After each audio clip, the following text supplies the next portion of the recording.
Well, my name is Pablo Londono, and I'm one of the co-founders of the anti-racist platform, This is Sweden. So today I am gonna talk about This is Sweden and in relation to the theme context, because, well, when I was preparing for this talk, I was really thinking, This is Sweden only exists because of context. We only exist because our environment and our surroundings. And what I mean with that is, in 1991, my sister, myself, and my mom and dad, we moved to Sweden as refugees. And that's my sister, myself in the refugee camp. And in the refugee camp, you could see all the conflicts in the world, right? So there was a lot of kids from what was Yugoslavia, a lot of kids from Somalia, a lot of kids from the Gulf War. So you were playing around with all these kids that were really like just coming to a new country. Everyone's been through like a lot of traumatic things, but there you are in this refugee camp, speaking each other's languages, and just hanging out, everyone, no matter the color of your skin or where you were from. But already there, you know, between children, you can hear horror stories. For example, from children from Yugoslavia, there was this really scary stories regarding if you were from one village or another village. And as a kid, it was a bit difficult to understand. But later, with the society that we were meeting, this was one of the first refugee waves in Sweden in the early 90s. And it was also like the economy was not so good. So all perfect circumstances for people to be afraid of their own safety. So in the 90s, as in today, there was a rise of extreme right-wing, and Nazi is walking on the street saying that all the immigrants has to go home, and if you stay here, you are not allowed to vote. We need to conserve what Swedish is. And being 7-year-old and learning that if you're learning about melanism, whether the scale of the color of your skin, that's how the adults are gonna look at you, and at least hearing the word svartskalle, which means black head. Really, like as a kid, you were really thinking like, how am I supposed to survive in this new place? Like I thought I just came to somewhere that was gonna, you know, be super nice and like kind to us. But you just troop on, right? You just make the best of the situation because you come to a new place where you're supposedly to have the same rights as everyone else, have the same, in theory, the same opportunities as everyone else. But my sister, myself, I am considered to be white, and also I'm a male. But my sister, she's considered to be darker skinned, and she's also a woman, and her hair is really black and her eyes are dark. So even though we're siblings, we have totally different perspectives of what it is to be a person in this society. Even though we're same blood, we have totally different experiences. And this is something that we used when we're starting up This is Sweden, because the context of This is Sweden is we only exist because society looks like what it looked like when we grew up in Sweden. So for example, up there you can see what today is Swedish Democrats, but back then they were part of a Nazi organization protesting this immigration wave. And this is where we grew up in. And but also there's like so many small things in society, whether you're sending your 89th application for a job, but it just gets binned because of your family name. Or when you show up to an interview, they see that your face is not what they expected from this type of name. So all of a sudden, sorry, the position is taken. So Anna and I we're both fashion designers, and since we were kids, we really wanted to work together, no matter what it was. And then through our careers, when we saw both were graduated the same year and both were designing, we really thought, hey, we're such a good combo, because Anna is super strong in things where I'm not, and we complete each other very well. Like, she's great in tailoring, she's a perfectionist, whether I'm more looking at colors and fabrics and structures. And we thought, if we did a collection together, it's just gonna be the best thing the world has ever seen. And this is the mentality we had when we entered the studio. But when we were in the studio thinking how good this collection is gonna be, we really thought that it will really not be able to reach that level if we don't share our story, if we don't share what it is to grow up as a refugee kid in Sweden. If we open these doors, we start reading books like Europa Skam, which is about terrorism, but right-wing terrorists. And also look through society, like as the CV, but also back in Swedish history.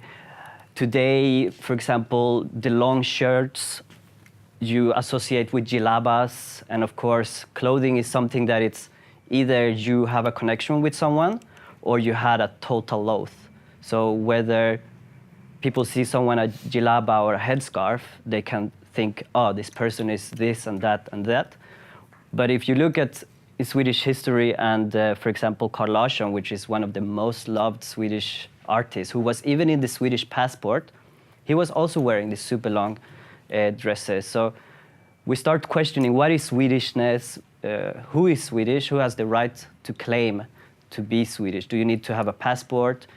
Or is it enough if you're living in this country? Who can wear the Swedish flag? So with this emotion, this Sweden was born from the context of the society we raised at, and we are constantly fueled by it. So the context of this Sweden is, for example, politics, society, community we built. And this is some of the points I'm gonna run through today. So our starting point through our whole journey, fashion and design is the language that we talk. This is the tool that we use to make something that's more than pretty clothes for pretty people, as we were really thinking in the studio, like how can we make something more? And yeah, we use those skills as fashion designers and what we learned to make still like really great clothing, technically challenged, and also fabrics that we sourced from Switzerland. The fabrics are like so technical, they do everything except make your coffee. And but also, like, as I said, politics is something that's always in there. So for example, when we were researching a look that we call the Swedish Tiger, we reference to a campaign, which is up in the corner there, from the Second World War, which was aimed to tell Swedes to be silent, because if you talk, you can put the challenge on Sweden's neutrality during the war. It's the same, similar to the campaign in Britain that was called Loose Lips Sink Ships. So you really need to be careful what you talk. But in Sweden, it was more aimed to don't say anything or you will challenge your neutrality. So with the tiger look, we, instead of being silent, we said, okay, this was for the 2014 elections. So we were thinking, let's just be so outspoken, because we can't be silent this time. Like, we really need to speak about what's going on. And we created, this is 3 of the 10 looks that we made. So in the middle, you have the Swedish Tiger. This one is inspired by a leaked email. There was a guy called Mohammed who applied for a university, and he was asking how to enroll to university, and the person at the university CC'd someone else, but forgot that he was still in the mail, and she said that, hey, can you help Mohammed how to enroll. He doesn't really know how it works. I think he just came from Mecca. And that's this kind of, if racism looked like the nationalists are standing on our squares with the Swedish flag, then my job and anti-racist job would be super easy if that's how you define it. But racism exists everywhere, from the CV that get binned to small slurs that you just tell without actually being conscious about it. So, and that's the difficulty with this thing. It's like a term that it's so widespread in everyone. So from a big campaign telling you to shut up to really small thing, just not thinking about how you refer to other people. This look we call the cleaner because it's the first job our dad got in Sweden, and that's the first job I think many immigrants, not only in Sweden but just worldwide, have. It's the first job, no matter what degree you have. And what I'm going to talk about specifically within context is the space in between. So we got a fashion and we got politics, and this overlap in the middle is where we always look at. Like we never make something that it's just design or just context. We always need to have both worlds. That's the design ethos of This Is Sweden. There is no design without something of weight in it. And this is a great photo. A lot of people recognize it. It's, the lady in the photo is called Danuta Danielsson, and she's slamming a neo-Nazi with her bag. And it's such a great, powerful photo of what you as a person can do if you see this thing going on the street. So these type of people and these type of demonstrations, this we grew up with in the early 90s. They were wearing bomber jackets, they were having these boots, and they were skinheads, and they were waving with the Swedish flag. So when we're thinking about this, how can we reclaim the Swedish flag? How can we reclaim what's Swedish? We thought of combining these two elements, the aggressiveness of the bomber jacket and a Swedish flag, not just one, but two, and they're crossed to make it even more aggressive. And what you get is a product or a design that really challenges the wearer, but also challenges who you meet on the street. As I mentioned before, my sister and myself, we had very different experiences of what it is to be in today's society.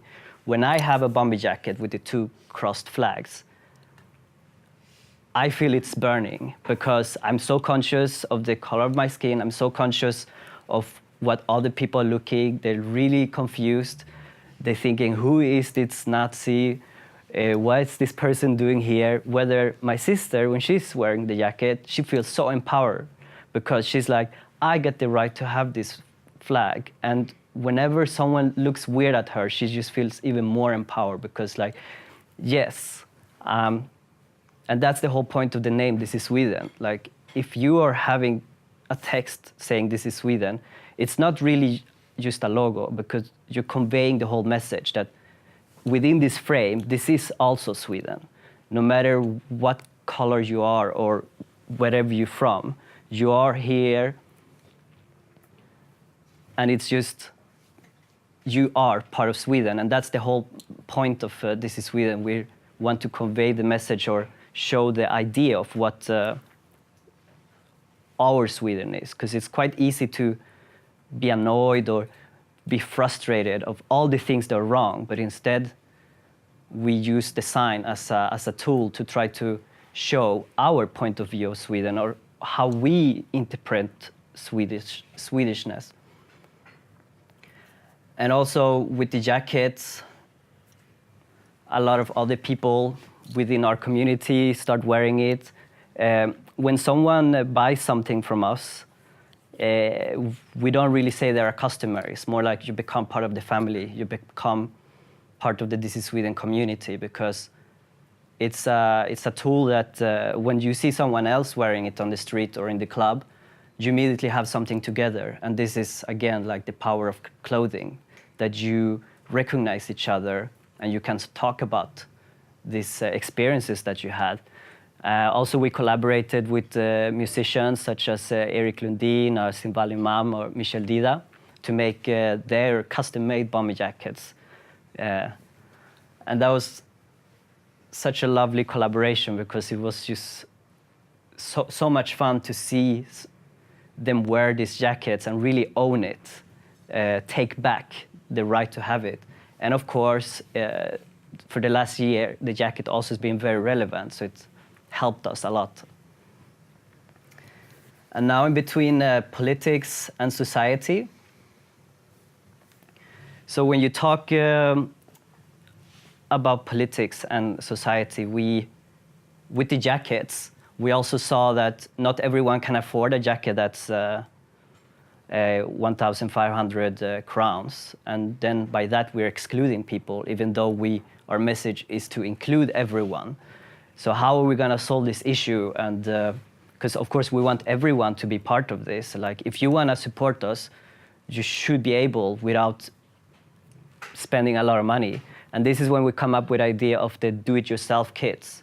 So instead of buying a new jacket, maybe you already have a jacket in your wardrobe, we just give you the tools to make the This is Sweden jacket. So you get the patch, you get the keychain, everything that makes a bomber jacket, This is Sweden jackets. And I don't know many companies that will just give away their branding and you can put it on whatever clothes you wanted. But we feel so secure about what we're doing and also about our message that we can just give it away because you just want to support, right? It's not really a brand. It's more like if you go to see a band and you really love the band and you want to show it proudly, but also you want to support, you know you have to buy the merch because that's how they make money from that gig most of the times. So this is also what we want to do with the do-it-yourself kit. So we have 3 kits, the resistance kit, the bomber kit, and the stencil kit. So the bomber kit is mainly for the bomber jackets. And the stencil kits, if you like to do it yourself, like paint, or if you're more crafty. And the resistance kit is if you really want to show where you stand, like resisting today's society, resisting where Europe, but also Sweden is heading at.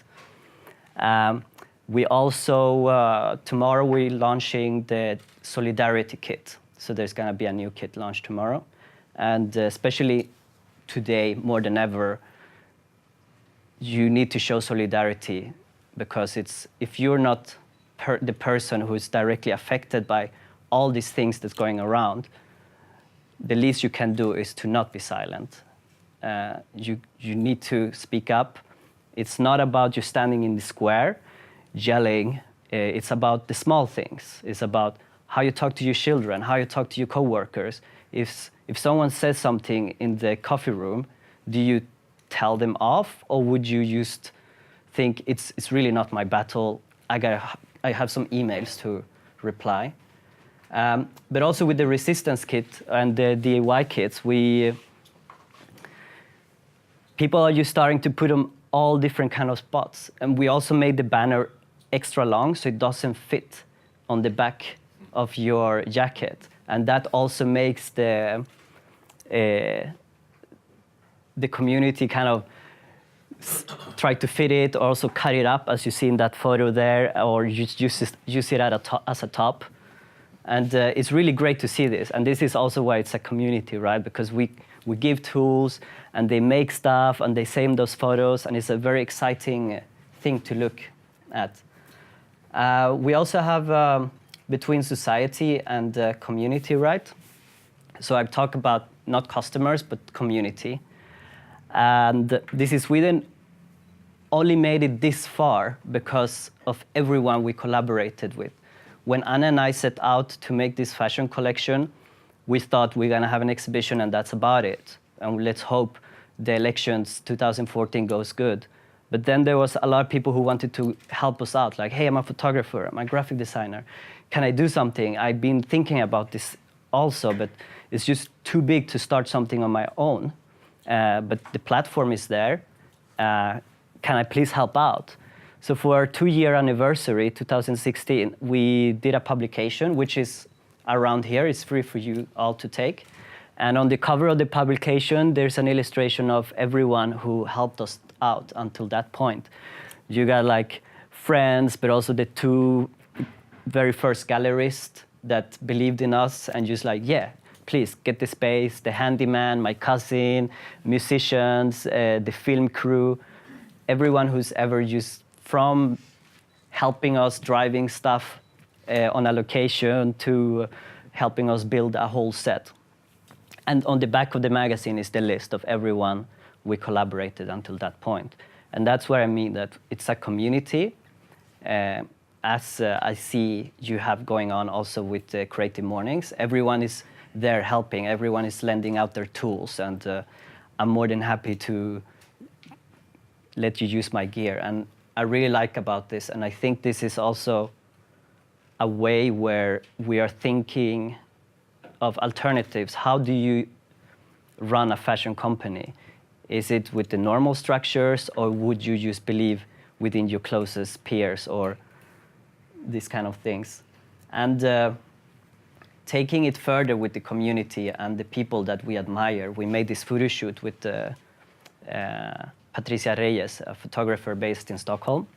So we took most of the people that we have admiration for, or that just mean something, or that just by their mere presence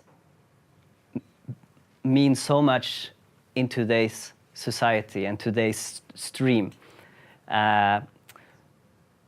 We put them all in our bomber jacket, and when you see this, you really see the strength and the power of the symbolism, the iconic type of design, but also all these people that are just sharing their personalities, and they're just being part of the This is Sweden family.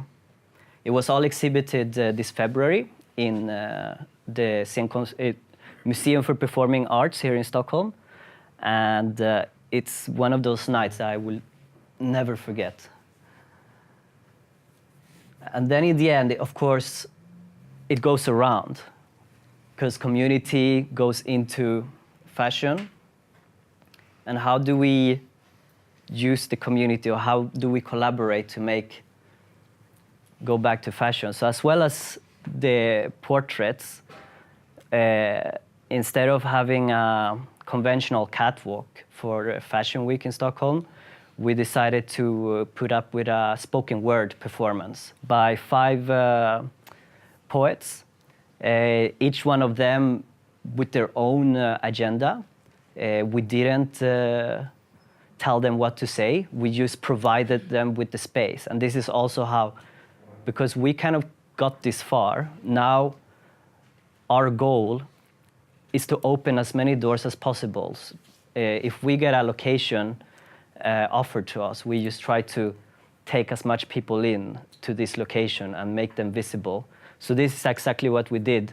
We got the opportunity to be part of Fashion Week, so we put up this performance, and each one of them read up a poem that was just so powerful for the time we're living in. All the clothing, they were also custom made to them and directly inspired by them.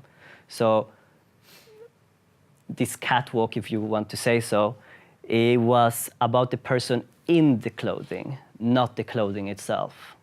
And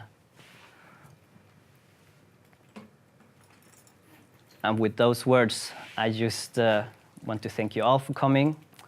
And I'm really happy to get invited by Creative Mornings, but also thank you, Jung, for providing for the space. And just think about the context of you and what you do and who your immediate surrounding is. Because again, it's not about being on the streets chanting. It's if you can't talk to your loved ones, like the person you really have so much affection, if you can talk to your parents about homophobia, for example, how are you supposed to challenge the whole world on it? How are you supposed to change that? And that's something I always remember, because sometimes it's very difficult to talk to your parents about some things and try to convince them.